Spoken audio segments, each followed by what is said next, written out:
if you travel from Nigeria in the last 5-7 years, you are rich. The amount that most Africans, Nigerians, had to pay to enter the UK, most British people will never contribute that to their country till they will die in just one entry.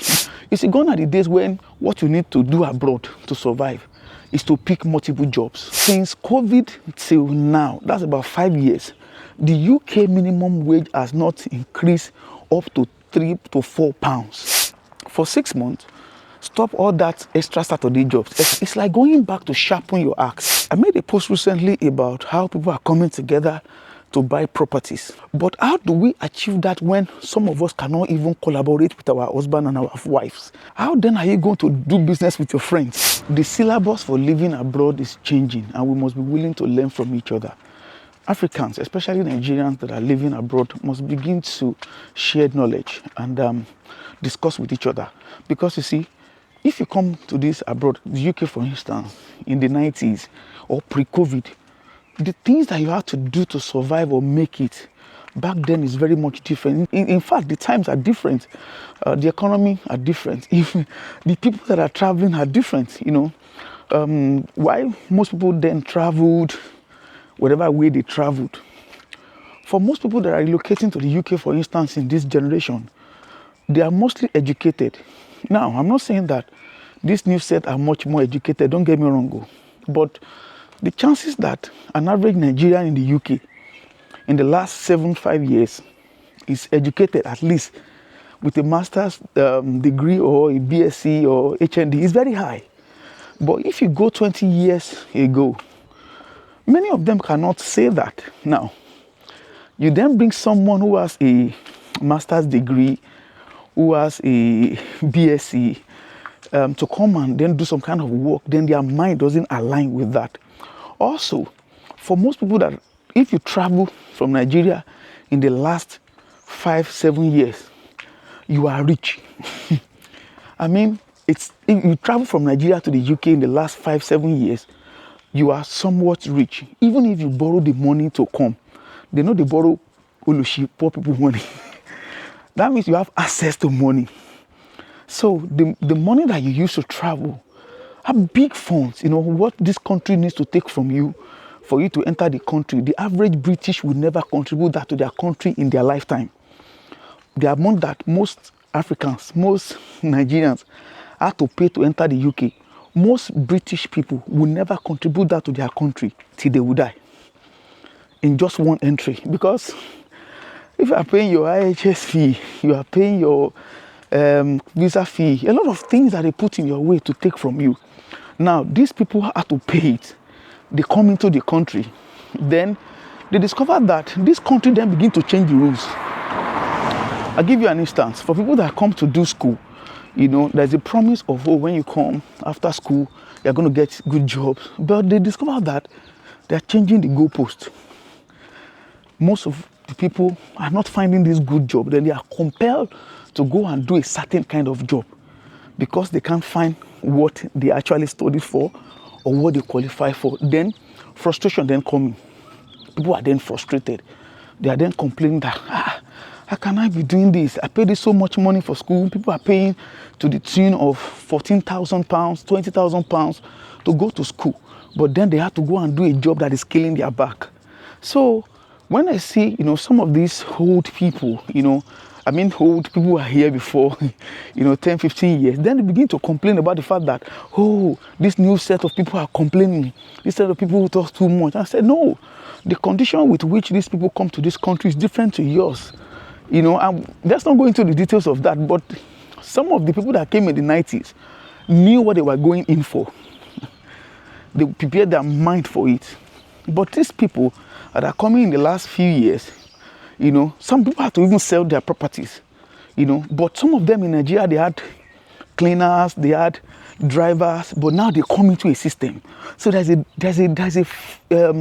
disparity in what their mind is expecting and what they meet on ground. So there is discomfort in the mind. And when the mind is not happy, the soul, the body will follow suit. So that's a problem.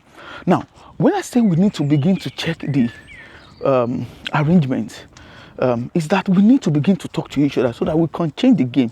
You see, gone are the days when what you need to do abroad to survive is to pick multiple jobs. I strongly believe that gone are the days that what you would do to survive in the abroad is for you to pick multiple jobs. Because at the end of the day, how many multiple jobs are you going to be able to pick that would match the rate at which the cost of living is rising in the UK, for instance, or is going up in America or in Canada? Because it's global. You see, it's global.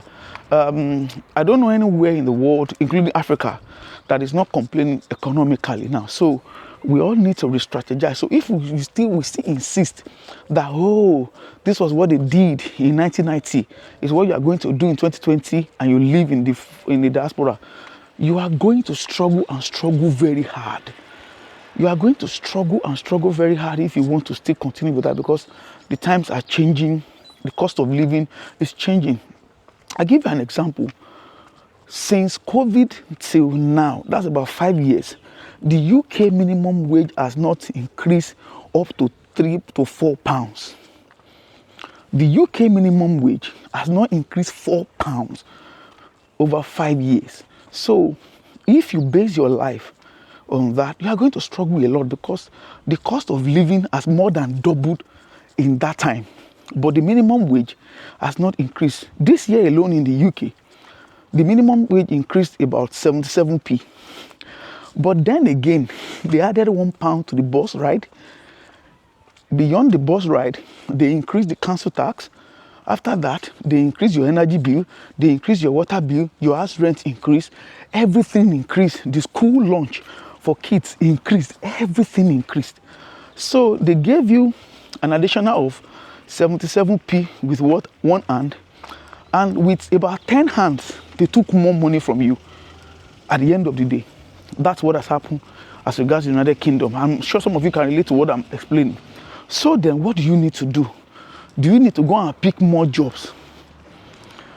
Now, I explained earlier that your body is not happy, because here you are, you're a bank manager in Nigeria, that you are lounging. Somebody told you that UK is bubbling. You sold your property, you came into the UK. You came into the UK, then you discovered that what you are doing is not too far away from slavery. You can't go back to Nigeria. Your mind is angry, but you can't go back. So people then see you are complaining, you are talking too much. Because when they came in, they came in the way they came in, and they know that they can't complain. They have to take anything that happened. But here you are, that you have come in legally. You have done everything you need to do, but then you discover that the system is somehow calm. Then you are not happy. So you can't pick more shift. In fact, as I got a story, or the guy shared it on my TikTok live. He said that someone told him that there's magistrate job in the UK, and he's the magistrate in Nigeria, and he left Nigeria, sold his property and came to the UK, until he got to the UK and discovered that the magistrate job in the UK is a volunteer job. There's no money involved. And he was really frustrated. He had to go and start working in a warehouse. Now he has a permanent back pain. He cannot walk. The wife is the one hustling for the family. He cannot walk. He has a permanent back pain. The wife is the one hustling for the family. Those are the realities of what people are beginning to discover in the UK. And I've heard a lot of people say they come back from work, they are crying because they are like, is this what I want to use my life for? And the fact that, people don't even know what to go back to is not really helping. But like I said, we cannot say, oh, what I'm going to do then is I'm going to pick more shifts. With the condition of work that we have in this country, and your mind is not really agreeing with the reality on ground, it's going to be a lot of problem, in our mind, which is why I said we must begin to talk to each other. I mean, the people that are here before, the people that are now, we must match experience with knowledge. The people that are in the UK for some time must be willing to drop experience, especially where they make mistakes or where they, could have done something but did not do it. And they discover that, oh, if I had done this, it would have been better than this. They must begin to share it. And the people that are coming must begin to bring knowledge, because most of them are professionals. Most of them are aware. And I understand this idea of, hey, we talk too much. You carry camera. This is the digital age. Do you get what I'm saying? In those age, they play Ludo. In this age, They talk on TikTok, they talk on WhatsApp. They are two different things. So let each generation accept and respect each other so that we can get the best, from each other. One of the things I think also works is that you must begin to find yourself something to do. And I'm not talking about something to do with power. You see, this is what I've discovered in the developed nations. In the developed nations, when your work requires you to come and stand, to come and carry something, to come and feed someone, to come and wash the ground, you will get less pay because you are easily replaceable. But the better your skills in the developed country, the better they pay you. If your job is a work that you can see within 2 weeks and you start work, you are going to be at the end of the ladder. Why? Because you can be easily replaced. Anybody can come. You can have a body pain, you can have a back pain, you can sick, you can even go and meet God and they will replace you the next morning. That means that job is not going to come with good pay. But when your job is skilled, something that they cannot just wake up and just employ anybody to come and do and say, you know what, and this is how you feed them, and this is what you do, this is how you watch the person when the person wants to die. When your job goes beyond that, then you would begin to get something better. Now, I understand that for most of us, we don't come into this country with such skills. But you see, the opportunities are there for you to learn those skills. The opportunities are enormous for you to learn those skills. What you need to do is to be willing to delay your enjoyment. And what do I mean by that? For some people, you might not be working for extra job for 6 months. And this is what you will do. For 6 months, stop all that extra Saturday jobs, extra Sunday jobs, extra kinekon job. Anytime you see free job in your office, your eye is always shining. Stop it. What you need to do, is in that 6 months, you go and develop yourself. Go and learn something. Go and learn something. Instead of you to do extra job at work, leave the job. I know you are not going to make that extra 200 pounds, extra 100 pounds. Leave it. You are not going to die. Go and use that time to develop yourself. When you are back in 6 months, you will be able to get better. It's like going back to sharpen your axe, then come back to come and cut the tree. You are going to cut it faster. You are going to cut it more easier. But if you think that, I'm just going to continue, I pack more shifts, I do more, your axe is dull. You are going to use more power. That's why you need more time. You need more energy. You need more, give me 15 hours more. You don't need 15 hours more. You need to improve how much your hour is worth. That's about what you need to do. You see, when your hour is valuable, you will make good money. Number 2 thing I think you need to consider, like I said, is that you must begin to plan your life in such a way that investment is your best shot. And let me add this very quickly. One of the best places that you can invest in is your home country. I know this is a touchy subject because for most of us, when we come abroad, we like to talk down on our country. We have this idea that now we are in the throne of God and our home country is rubbish as Africans. Nothing can be far away from the truth. I'm Nigerian, for instance, and I don't believe in the capacity of the current president of Nigeria. But that doesn't stop me from believing in Nigeria. What do I mean? See, Africa is the future and Africa is cheap. If you are smart, as a Nigerian living in the diaspora, you are supposed to be buying Nigeria. Buy land. Yes, don't build property on the land if you have trust issues. But buy the land and keep them for a long time. After all, you might not be planning to go to Nigeria in the next 10, 20 years. You see that land that you buy 2 million naira today, by the time you go back to land in 20 years, you are in good money. And I'm not saying buy 1 or 2 land and keep. Buy strong land, buy acres. Like, invest large into those properties. Just make sure that you are doing it right. Because personally, I run a property business in Nigeria, and that's one thing I have to go through with every of my clients. I have to, you know what, this is my name, this is my registration number with the government, this is my EFCC number, blah, blah, blah. This is what you didn't go and check on me.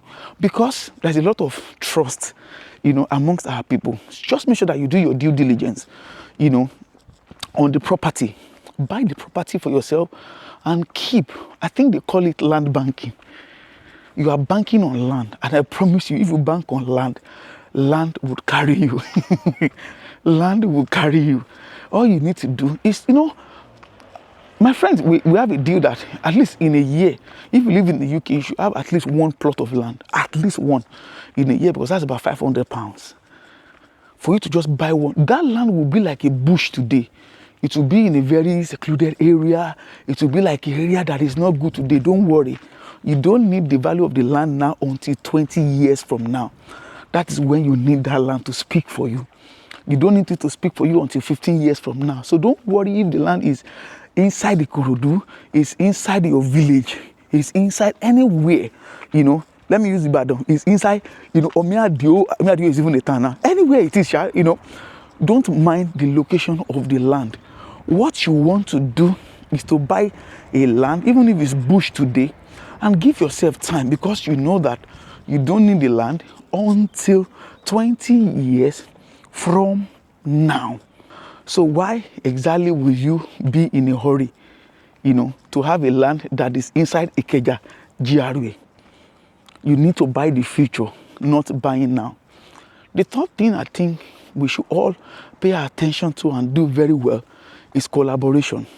You see, one thing that is killing Africa in the UK especially, and everywhere in foreign countries, is that we cannot come together to form coalition. I made a post recently about how people are coming together to buy properties and they are making good money. One major issue that I have when I mentioned the need for collaboration is that we are not willing to work with each other. This is a country where husband and wife are even afraid of working with each other. How then will you work with your friends and your family members and your cousins in the diaspora? How will you do it when you cannot even trust your own wife? You think that your wife will swindle you. So the wife is doing her own ajo, the husband is doing his own ajo. So both of them are shooting individually and they are not hitting any targets really. They are not hitting their success, as they should. We need to collaborate. Like the business that I mentioned, that people are coming together to buy properties. You need not worry about the issue of swindling in these developed countries, because you cannot even do anything without registering with government. This is not an arrangement that you say because we are from Ekiti, because we are from Okitipupa, because we are from Owerri together, and then I will give you money. You will go and do it for me. Then you give me profit. No, you will go through the process. They create a special purpose vehicle for that particular purpose. Friends coming together, colleagues coming together, family members coming together and buying properties in the UK, improving the quality, and they are selling it. I'm going to put the description, the link of that video into the description of this video so that you can see it, because that is how you win. Because how much are you going to be able to do alone? For most of us in the UK, our capacity is low, because of course you are just coming in. The country is taking from you almost every 2 years, every 4 years, every 5 years, as your case may be. They put some immigration fee in your way to make sure that you don't break even, and you are there serving the system. They've put it in your way. So if you are not careful, you will just be here for 15-20 years. Yes, at the end of the day, you'll be able to come on social media and brag about your passport, but that would be it. How many people with the passport? Yes, the passport can travel the world. Are you going to use bicycle to travel the world? You need something much more than just having a British passport or having a Canadian passport or having a US passport as the success of you relocating abroad. So you must think beyond the passport. I personally don't even get the how they are able to scam us with this passport thing, because a child that is born in these developed countries, it can even be a fool, but the child will have that passport. How can then that be the only thing that you have come to this life to achieve? Like, this is what someone would have. It can be a fool, it can be a junkie. The person will have that passport. How can that passport now be the only thing that is now the motivation of your life? So you must, I'm not saying that the passport is wrong, don't get me wrong though. By all means, go for the passport and come and celebrate it on social media, like we like to do. But that cannot be the only goal that you are in the abroad to do. The game must be much more than that for you. So please, let's come together, old and new, and share from our knowledge and our experience. Number 2, find a business. You can only do so much hours in work, in shift. They say that anybody that doesn't know where his mate are making it will carry shift till they will die. Find knowledge and do the things you need to do. Number 3, please, we need to collaborate with each other. We need to work together. Find people of your own clan, maybe your family people, maybe your business people, maybe your country people, maybe your village people, or maybe your school people, and collaborate. Check in with other immigrants like ourselves in other communities. This is what they are doing. They are coming together, and you see a group of 5 friends buying properties, flipping it, improving the quality, selling and getting profit. And in 5 years, this group of 5 friends already have houses of their own, while we are battling with mortgage because only one person wants to come on social media and come and say, hey, I made this in 2 years. When some other people are already, they flip the house, they bought a rundown property, improve it together, they sell it, they make profit, they put the money back into the business, they sell 2 houses now, they make money, and in 5 years they share, good money, and everybody is able to buy their own house cash down. But because we like the idea that we want to show to the other person that we are more successful, we don't think in that light. We don't want to come together as a unit. Then everyone is struggling individually when we can do so much better when we come together. That's my message. I hope it makes sense to you. I know that it's not a general message. And, people are going to ramble as per usual. But I do sincerely believe in the possibility of us doing some of these things, because at the end of the day, it's about improving the quality of the people that we have in our community. So please put your comments here. What other things do you think we can do as a community of Nigerians in the UK, in Canada, in America, anywhere in the world, because Nigerians are everywhere. So let's know what we can do, and God will help us. Love you.